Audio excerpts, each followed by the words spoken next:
আজ আমি আকবরের ধর্মচিন্তায় ইসলামের স্থান নিয়ে আলোচনা করব। অর্থাৎ আকবর এমন একটা নতুন ধর্ম প্রবর্তন করেছিলেন, সেখানে ইসলামের স্থান কী ছিল এবং তিনি অন্যান্য ধর্মীয় লোকেদের কী মর্যাদা দিতেন তাই নিয়ে আলোচনা করব। তাহলে আলোচনাটা শুরু করি। স্মিথ বলেছেন যে দ্বীন ইলাহি ছিল আকবরের বুদ্ধিহীনতার প্রধান স্তম্ভ, সম্রাটের অহংবোধের জ্বলন্ত উদাহরণ। স্মিথের এই মন্তব্যের অর্থ ছিল যে আকবর নির্বুদ্ধিতা ও অহমিকাবশত ইসলাম ধর্ম ত্যাগ করে নবধর্ম প্রচার করেন। তিনি একাধারে পোপ ও সম্রাটের ভূমিকা নেন। আকবরের সমকালীন ঐতিহাসিক আব্দুল কাদির বাদাউনি তার মন্তাখাবাত-ই তারিখি গ্রন্থে বলেছেন যে আকবর ইবাদতখানায় ধর্মতত্ত্ব আলোচনা এবং অন্য ধর্মের প্রবক্তাদের সঙ্গে আলাপে প্রবৃত্ত হয়ে সুন্নি ধর্মের প্রতি একনিষ্ঠতার অভাব দেখান। কারণ ইসলামের বিশ্বাসীরা একমাত্র আল্লাহ ব্যতীত আর কোনো ঈশ্বরের অস্তিত্ব স্বীকার করেন না। অন্য ধর্মের অভিমতকে তারা ইসলামের বিচ্যুতি মনে করেন। 1579 খ্রিস্টাব্দ থেকে আকবর প্রকাশ্যে ইসলামের নিয়ম কানুনগুলোর প্রতি অনাস্থা জানাতে থাকেন। তিনি ফতেপুর সিক্রির মসজিদ থেকে নিজেই মহজরনামা পাঠ করেন। মহজরনামা দ্বারা বাদশাহ নিজেকে ইমাম-ই-আদিল বলে ঘোষণা করেন এবং শরীয়তি আইনের চূড়ান্ত ব্যাখ্যাকার রূপে তার অধিকার স্থাপন করেন। স্মিথ বলেছেন যে সম্রাট এর দ্বারা নিজ সিদ্ধান্তকে অভ্রান্ত বলে প্রচার করেন। এজন্য মহাজরনামাকে স্মিথ অভ্রান্তবাদী ঘোষণাপত্র বলে অভিহিত করেছেন। একদা রোমের পোপেরা ধর্মগুরু হিসাবে এবং ঈশ্বরের পার্থিব প্রতিনিধি হিসাবে নিজেদের চিহ্নিত করে যে অভ্রান্ততা দাবি করতেন, আকবরের চিন্তাধারায় তার আভাস দেখা যায় বলে স্মিথ মনে করেন। এই দৃষ্টিভঙ্গি ছিল ইসলামের প্রথার বিরোধী। 1579 খ্রিস্টাব্দের পর আকবর বিশ্বাসী মুসলিম না হলেও আচরণে মুসলিম ছিলেন। 1581 খ্রিস্টাব্দ থেকে আকবর ইসলামের পথ থেকে সরে যান বলে স্মিথ মন্তব্য করেছেন। বাদাউনি ও জেসুইট লেখকদের বিবরণের উপর নির্ভর করে স্মিথ উপরের সিদ্ধান্তে এসেছেন। বাদাউনির মতে আকবর ইসলামের স্বীকৃত নিয়ম ও প্রথাগুলি 1581 খ্রিস্টাব্দের পর ত্যাগ করেন। তিনি মধ্যরাতে সূর্যের নাম করতেন। তিনি কপালে তিলক চিহ্ন মাঝে মাঝে রাখতেন। তিনি দ্বীন-ই-ইলাহি নামে এক নবধর্ম প্রচার করেন, যার দ্বারা সম্রাটের পূজা প্রচলিত হয়। দ্বীন-ই-ইলাহির অনুগামীদের সম্রাটের ছবি পাগড়িতে রাখতে হতো। তারা সম্রাটের জন্য 4টি ত্যাগ করতে প্রস্তুত ছিলেন।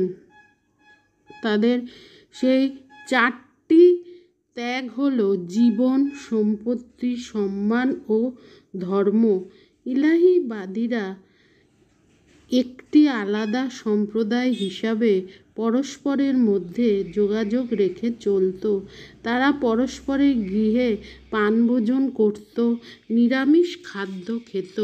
বাদাউনি বলেছেন যে আকবর ইসলাম বিরোধী কিছু আইন জারি করেন। সেগুলি হলো: 1. তিনি ইসলামীয় চান্দ্র মাস ও চান্দ্র বৎসর অনুযায়ী কাল গণনা রদ করে সৌরবর্ষ অনুযায়ী কাল গণনা চালু করেন। 2. তিনি নওরাজ উৎসব দরবারে চালু করেন। তিনি সিজদা প্রথা দরবারে প্রবর্তন করেন। 4 বালকদের সুন্নত 12 বৎসরের বয়সের পর এবং ঐচ্ছিক বলে ঘোষণা করেন। 5 গোমাংস ভক্ষণ নিষিদ্ধ করা হয়। 6 পুরুষের শ্বশ্রু রাখা ঐচ্ছিক করা হয়। 7 স্বর্ণ অলঙ্কার ধারণ ও রেশমি বস্ত্র পরিধান বৈধ বলে ঘোষণা করা হয়। 8 মুসলিম ধর্মশাস্ত্র পাঠের চেয়ে অঙ্ক, জ্যামিতি, জ্যোতির্বিদ্যা, ইতিহাস পাঠে উৎসাহ দেখানো হয়। 9 বাল্যবিবাহ নিষিদ্ধ করা হয়। আধুনিক গবেষকরা বাদাউনি ও জেসুইট ধর্মযাজকদের উপরিউক্ত অভিমতকে সমর্থনযোগ্য মনে করেন না। বাদাউনি ছিলেন সংকীর্ণচিত্ত গোঁড়া মোল্লা। তিনি আকবরের অন্তরঙ্গ আবুল ফজলের প্রতি ঈর্ষাকাতর ছিলেন। সম্রাটের উদার ধর্মসহিষ্ণুত নীতির তাৎপর্য বোঝার মতো শিক্ষা ও মানসিক প্রসারতা তার ছিল না। দ্বিতীয়ত, বাদাউনি আকবরের প্রবর্তিত আইনগুলি ভালোভাবে জানতেন না, কারণ তিনি দরবারে অভিজাত ছিলেন না। তিনি অনেকাংশে শোনা কথার উপর নির্ভর করে লিখেছেন। তৃতীয়ত, বাদাউনি ছিলেন ভয়ানক হিন্দু বিরোধী। আকবরের ধর্মসহিষ্ণুতা নীতি থেকে তিনি ইসলাম বিরোধী বলে ভুল করেন। চতুর্থত, জেসুইট পাদ্রী মনসারেট প্রভৃতিও ছিলেন গোঁড়া খ্রিস্টান। আকবর খ্রিস্ট ধর্ম গ্রহণ না করায় তারা আকবরের উদার ধর্মনীতিকে ন্যায্যভাবে বিচার করেননি। ডক্টর আর.পি. ত্রিপাঠী যথার্থ মন্তব্য করেছেন যে আকবরের ধর্মমত ও ধর্মনীতি সম্পর্কে সঠিক সিদ্ধান্তে আসতে হলে বাদাউনি ও জেসুইট লেখকদের বিবৃতির উপর নির্ভর করা নিরাপদ নয়, কারণ তারা সঠিক তথ্যগুলির যথার্থ মূল্যায়ন এবং পক্ষপাতহীন বিচার করতে অক্ষম ছিলেন। যদিও বাদাউনি ও জেসুইট লেখকদের উপর নির্ভর করে স্মিথ ও ব্লকম্যান বলেছেন যে আকবর ইসলাম ধর্ম ত্যাগ করেন, কিন্তু মিসেস বিভারিজ নামক ঐতিহাসিক এই মত পোষণ করেন না। বিভারিজ বলেছেন যে আকবর তার আদি ধর্মবিশ্বাসকে সম্পূর্ণভাবে ত্যাগ করেন একথা মনে করার কারণ নেই, তবে আকবর সংশয়বাদী ও সংস্কারবাদীতে পরিণত হন। Doctor ML. রায়চৌধুরীর মতে আকবর হজযাত্রীদের জন্য সুখ স্বাচ্ছন্দ্যের বন্দোবস্ত করেন। তিনি প্রকাশ্যে ইসলামের বিরোধী কোনো কথা বলেননি। আকবর আবদুল্লাহ খাঁ উজবেককে যে পত্র লেখেন তাতে তিনি নিজেকে ইসলামের সেবক বলে দাবি করেন। এমনকি আকবর দ্বীন-ই ইলাহির অনুরাগীদের কাছে যে 4 প্রকার আনুগত্য চান তা ইমাম আল-গাজ্জালি অনুমোদন করেছেন। সুতরাং এই সকল যুক্তি প্রমাণের ভিত্তিতে বহু গবেষক মনে করেন যে আকবর তার জীবনকালে ইসলামের অনুরাগী ছিলেন। তাছাড়া দ্বীন-ই-ইলাহি বা আকবর প্রবর্তিত নবধর্মের প্রভাব ছিল খুবই সীমাবদ্ধ। আকবর কারোর উপর জোর করে এই ধর্মমত চাপাননি। এমনকি কোনো লোক এই ধর্মমত গ্রহণ করতে চাইলে আকবর সহজে রাজি হতেন না। তার দরবারের বহু অভিজাত এই ধর্ম গ্রহণ করেননি। এজন্য আকবর তাদের সম্পর্কে কোনো ক্ষোভ প্রকাশ করেনি। মাত্র কয়েক হাজার লোক এই ধর্ম গ্রহণ করে। হিন্দুদের মধ্যে একমাত্র রাজা বীরবল এই ধর্ম গ্রহণ করেন। অনেকে মনে করেন যে দ্বীন-ই-ইলাহি আসলে কোনো ধর্মমত ছিল না। হিন্দু, মুসলিম প্রভৃতি সম্প্রদায়কে তাদের ধর্মমতের বাইরে সম্রাটের প্রতি ব্যক্তিগত আনুগত্যের বাঁধনে আনার জন্য তিনি এই ধর্মমত প্রবর্তন করেন।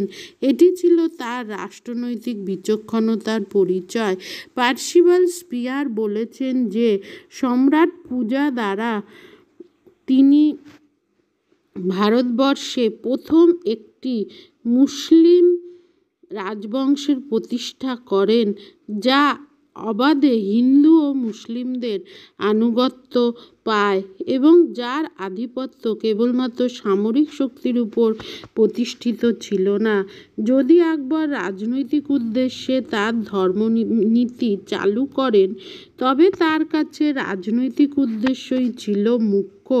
তিনি ইসলামকে অগ্রাহ্য করবেন একথা ভাবা যায় না, কিন্তু আকবর কেবলমাত্র রাজনৈতিক উদ্দেশ্যে তার ধর্মনীতি অনুসরণ করেন একথা স্বীকার করা যায় না। আকবর সুলিকুল বা ধর্ম সহিষ্ণুতা নীতিকে তার ধর্মবিশ্বাসের প্রধান অঙ্গ মনে করতেন, এতে সন্দেহ নেই। যদিও তিনি মুসলিম সংস্কৃতিকে ত্যাগ করেননি, তবুও তিনি নিষ্ঠাবান ও গোঁড়া সুন্নি মুসলমান ছিলেন একথা বলা যায় না। ইসলামের 5টি মূলনীতি হলো: 1. কলিমা, 2. 5 ওয়াক্ত নমাজ, 3. রমজানের উপবাস, 4. জাকত, 5. হজযাত্রা। আকবর এগুলি নিষ্ঠা ভরে পালন করতেন এমন কথা বলা যায় না। তাছাড়া ইসলামে বিশ্বাসী পয়গম্বর বা হজরতকেই একমাত্র আল্লাহের বাণীর প্রবক্তা মনে করেন।